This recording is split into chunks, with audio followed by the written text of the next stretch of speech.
देखो आज हम करते हैं addition and subtraction of fractions. ठीक है, फ्रैक्शंस क्या बताया था मैंने आपको, इससे पिछले वाली वीडियो में मैं आपको फ्रैक्शंस के बारे में बता चुकी हूँ।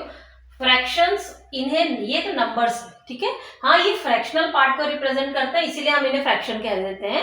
वैसे अगर आपसे कोई फ्रैक्शन की डेफिनेशन पूछेगा तो नंबर्स फ्रैक्शन नहीं होते हैं, ये फ्रैक्शनल पार्ट को रिप्रेजेंट कर रहे हैं, इसीलिए इन्हें फ्रैक्शन हम बोल देते हैं। ठीक है, वैसे फ्रैक्शन की डेफिनेशन क्या बताएंगे आप? Part of a whole is known as fraction. ठीक है, तो ठीक है, अब हम इन्हें ऐड कैसे करेंगे? देखो क्वेश्चन आएगा आपका ऐड और आपको फ्रैक्शंस मिलेंगे। ठीक है, या सिंप्लीफाई, दोनों सेम क्वेश्चन। देखो बस सिर्फ लैंग्वेज अलग है।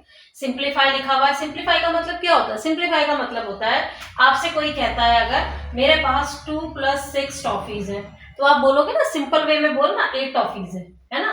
तो यही है कि इस चीज को घुमा के बोल दिया, सिंप्लीफाई यानी सिंपल वे में बोलना। तो अब आपको ये प्लस करके पूछा जा रहा है कितना होगा, तो जो आप एक उसमें आंसर दे देंगे, ठीक है, एक नंबर में, सिंपल नंबर में, ऐसे प्लस करके नहीं देंगे, वो सिंप्लीफाई हो गया।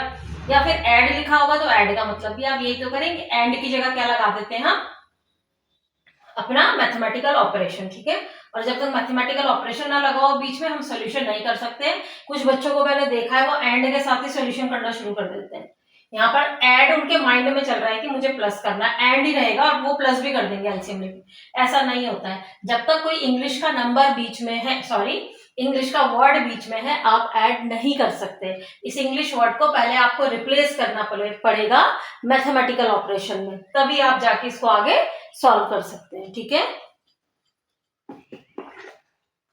अब अगर आपके पास आता है, देखो सबसे पहले तो इसका आप मत वो समझो मीनिंग, ये ऐड नॉर्मल ऐड की तरह नहीं होते हैं कि 2 + 1 को ऐड कर दिया। देखो ये क्वेश्चन आएगा आपके पास, ये और ये एक क्वेश्चन, ठीक है, इसको लिख लेते हैं। अगर ऐसा क्वेश्चन आता है तो पहले क्या करना है आपने?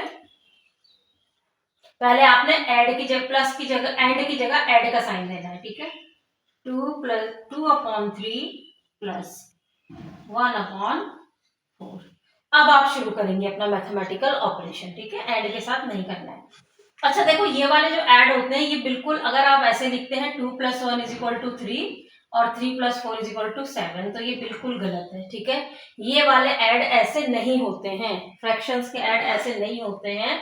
फ्रैक्शंस के ऐड में सबसे पहले आपको डिनोमिनेटर सेम बनाना होता है। ठीक है, यानी कि ये 3 और 4 को सेम बनाना है, लेकिन मल्टीप्लाई करके। अब देखो सेम बनाने का क्या मतलब है? मैथ्स में एक चीज होती है कि आप कोई भी स्टेप लिखिए, जैसे कि आपने मैथ्स में लिखा 6, आपके पास 6 आया है, ठीक है, अगर आप इसको 6 ना लिख करके 2 + 4 लिख देते हैं, आपको मैथ्स बिल्कुल कोई प्रॉब्लम नहीं है, बिल्कुल एक्सेप्ट करती है। आप 6 को 6 ना लिख करके 2 + 3 लिख दीजिए तो भी चलेगा। ठीक है, आप 6 को 6 ना लिख करके 7 - 1 लिख दीजिए, 20 - 14 लिख दीजिए। कितने वे हैं, तो इसका तो कोई, इसकी तो कोई गिनती नहीं है ना, इनफाइनाइट वेज है लिखने के। हाँ, अल्टीमेटली आना होना 6 ही चाहिए, आप उसको अलग वे में लिख सकते हैं। ठीक है, मैथ्स इस चीज की छूट देता है कि आप किसी भी फॉर्म में लिखिए, लेकिन होना वो 6 ही चाहिए, आप 6 को चेंज नहीं कर सकते हो। तो आपका ये जो फ्रैक्शन है ये होना 2/3 ही चाहिए, लेकिन आप इसको अलग फॉर्म में लिख सकते हो, अलग वे में। ठीक है, वो लिखना ही पड़ेगा। और कौन सी वे में लिखना है कि आपका ये जो है नीचे डिनोमिनेटर सेम हो जाए। और डिनोमिनेटर कैसे सेम कर सकते हैं? अब इस नंबर को 2/3 को हम कैसे चेंज कर सकते हैं, अगर 2/3 को चेंज करना है? ठीक है, तो याद रखो हमारे पास एक ही मेथड है मल्टीप्लाई करने का, ऊपर नीचे मल्टीप्लाई करने का। जैसे आप 2/2 से मल्टीप्लाई कर दो, आपको पता है 2/2 से मल्टीप्लाई क्यों की जाती है? उसका ये रीजन है, आपको बोला जाता है जिससे नीचे डिवाइड मल्टीप्लाई किया उसी से ऊपर करो, क्योंकि जब आप 2 को 2 से कैंसिल करेंगे तो एक्चुअली आप 1 से मल्टीप्लाई कर रहे हो, ये 1/1 हुआ ना, और नीचे के 1 की तो कोई वैल्यू नहीं होती, तो यानी कि आप 1 से मल्टीप्लाई कर रहे हो। तो मैथ्स में 1 से मल्टीप्लाई करके क्या फर्क पड़ता है? 5 को अगर आप 5 × 1 लिखो, आप 7 को 7 × 1 लिखो, आएगा तो वो 7 ही। तो एक्चुअल में आप 1 से मल्टीप्लाई कर रहे होते हैं, इसीलिए आपको बोला जाता है जो ऊपर करोगे वो नीचे भी करोगे। क्योंकि अगर आपने नीचे खाली आपने नीचे मल्टीप्लाई करी नीचे वाले नंबर को 2 से, तो ये तो फिर बहुत रॉन्ग हो जाएगा। क्यों रॉन्ग हो जाएगा? क्योंकि ऊपर आपने 1 लिख दिया।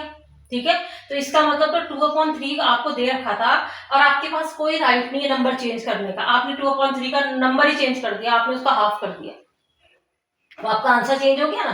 आंसर चेंज नहीं होना चाहिए, हम किसी से भी मल्टीप्लाई करें। ठीक है, आंसर चेंज हमारी कैलकुलेशन के बाद हो सकता है, लेकिन हम इंक्लूड नहीं कर सकते अपनी मर्जी से कि हम किसी भी नंबर से मल्टीप्लाई कर दें, हाँ, एक नंबर से मल्टीप्लाई करने की छूट मिलती है हमें मैथ्स में सिर्फ 1 से, और वो भी इसीलिए क्योंकि 1 से मल्टीप्लाई करने के बाद उस नंबर का वो जो आंसर है वो चेंज नहीं होता है, ठीक है।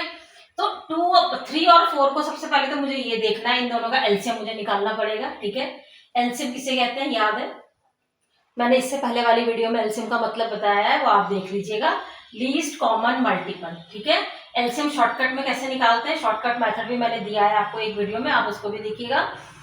इसका टेबल पढ़ते हैं, 4 1 जा 4, क्या ये 4 3 के टेबल में आता है, नहीं आता है, ठीक है, ये एलसीएम नहीं होगा। 4 2 जा 8, जिन दोनों का एलसीएम निकालना है एक का टेबल पढ़िए, फिर ये देखिए क्या वो दूसरे वाले के टेबल में वो नंबर आता है। 4 2 जा 8, 3 के टेबल में 8 नहीं आता, ये भी छोड़ दिया।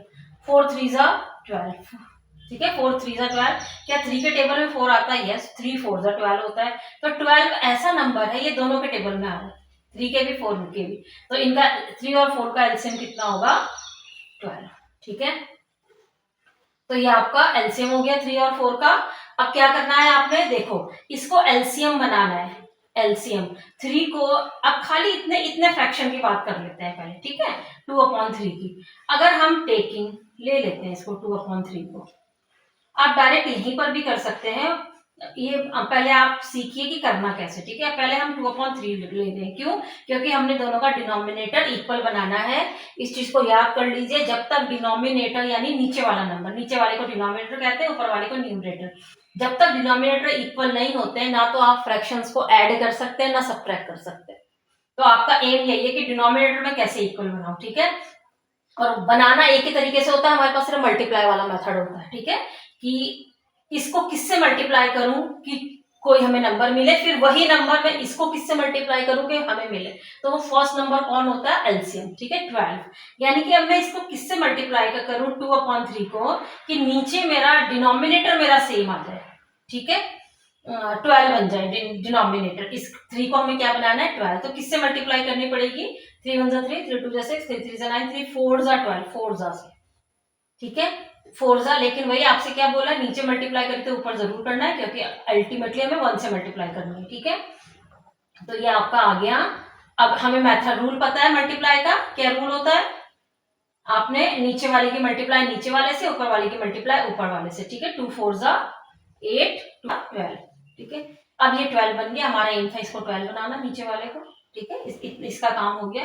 अब इसको ले लेते हैं टेकिंग, अभी हम तोड़ तोड़ के लेते हैं, ठीक है, 1/4, इसको मैंने 12 बनाना है, अब इसको किससे मल्टीप्लाई करेंगे, 4 3 जा 12, अब नीचे करेंगे तो ऊपर भी करनी पड़ेगी, ठीक है, 3 3 1 जा 3, 4 3 जा 12, देखो।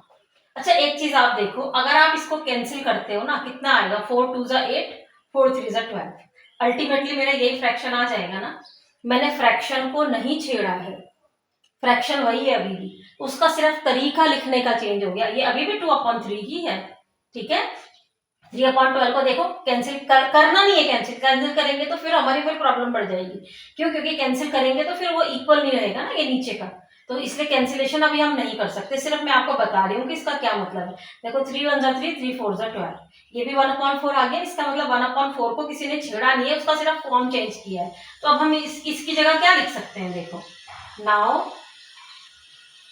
जो हमें क्वेश्चन मिला था 2/3 प्लस 1/4 इज इक्वल टू, अब हम क्या 2/3 की जगह 8/12 लिख सकते हैं, बिल्कुल लिख सकते हैं, इसने भी कैंसिल होकर 2/3 आ जाना है, ठीक है, प्लस 1/4 की जगह 3/12 बिल्कुल लिख सकते हैं, ठीक है। अब दोनों जब एक जैसे हो जाते हैं सेम, तो क्या करना होता है, एक लाइन ड्रॉ करके 12, ठीक है, जब डिनोमिनेटर सेम हो तो आप उसको सिंगल डिनोमिनेटर बना दीजिए, ऊपर न्यूमरेटर आ जाएगा प्लस 3, 11/, ये आपका आंसर आ गया, ठीक है। तो एडिशन के लिए हमेशा याद रखिएगा, हमें डिनोमिनेटर इक्वल बनाना होता है, एडिशन और सब्ट्रैक्शन दोनों का सेम रूल है। सब्ट्रैक्शन में भी आपने क्या करना है, सिर्फ यहाँ पे प्लस होगा तो यहाँ बीच में माइनस आ जाएगा बस, बाकी पूरा आपका ये एडिशन सब्ट्रैक्शन सेम चलता है, ठीक है। तो ये addition and subtraction of fraction है। अगर आपके पास मिक्स फ्रैक्शन आ जाए तो कैसे करेंगे,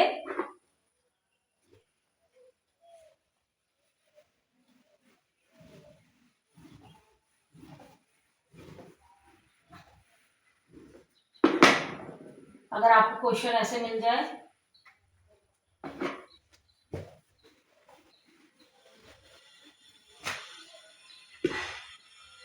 1/2 प्लस 3। इसको कैसे ऐड करेंगे, देखो अगर एक फ्रैक्शनल नंबर है तो फिर मेथड फ्रैक्शन वाले चलेगा सोल्यूशन। सबसे पहले याद रखिए बस मिक्स फ्रैक्शन को आप इम्प्रॉपर बना लीजिए, वो जो आप मेथड करते हैं ना 2 1 जा 2 प्लस 1 3, 2 1 जा 2, 2 में इस नंबर को ऐड किया जाता है, जो इन दोनों के मल्टीप्लाई करके आता है इन दोनों को, उसमें ऊपर वाला नंबर प्लस किया जाता है, 2 1 जा 2 प्लस 1 3 अपॉन करके ये जो नीचे डिनोमिनेटर है आपका वो एज इट इज लिखा जाता है, ठीक है। ये प्लस अपनी जगह। अब देखो एक नंबर तो फ्रैक्शन में नजर आ रहा है, दूसरा फ्रैक्शन में नहीं नजर आ रहा है, तो याद रखना we are free to take one as denominator anywhere with any number, okay. किसी भी नंबर के नीचे अगर आपको कुछ ना मिले तो आप डिनोमिनेटर 1 यूज कर सकते हैं, ठीक है। क्योंकि नीचे जब हमारा आंसर भी आता है ना, सपोज आपका आंसर आया 12/4, तो 4 1 जा 4 4 3 जा 12, आप आंसर 3 लिखते हैं तो ये 1 कहाँ गया, तो यानी कि नीचे के 1 को तो आप वैल्यू नहीं दे रहे, आप वैसे भी नहीं देते हैं, ठीक है। तो नीचे के 1 की कोई वैल्यू नहीं है, जो डिनोमिनेटर में 1 है उसे जब मर्जी लगाइए, जब मर्जी छोड़िए, जहां जरूरत हो यूज कर लो, और जब आपका फाइनल आंसर आ गया वहां उसकी आप जरूरत नहीं है उससे आगे उसकी, तो उसे छोड़ दीजिए, ठीक है। तो ये वैल्यूलेस होता है। अब क्या करना है, 2 और 1 का एलसीएम लेना है, ठीक है। क्या होगा एलसीएम, एलसीएम ऑफ 1 and 2 कितना होगा, बड़े की टेबल पढ़ लेते हैं, 2 1 जा 2, क्या 2 1 के टेबल में आता है, बिल्कुल आता है, 1 के संग तो किसी का भी एलसीएम वही नंबर होता है क्योंकि वो सबके टेबल में आता है, ठीक है। अब इसको 2 बनाना है तो ऑलरेडी 2 है, इसको तो बनाने की जरूरत ही नहीं, इसको तो छेड़ते ही नहीं, एलसीएम बनाना होता है ना नीचे वाला, इसको छेड़ लेते हैं, टेकिंग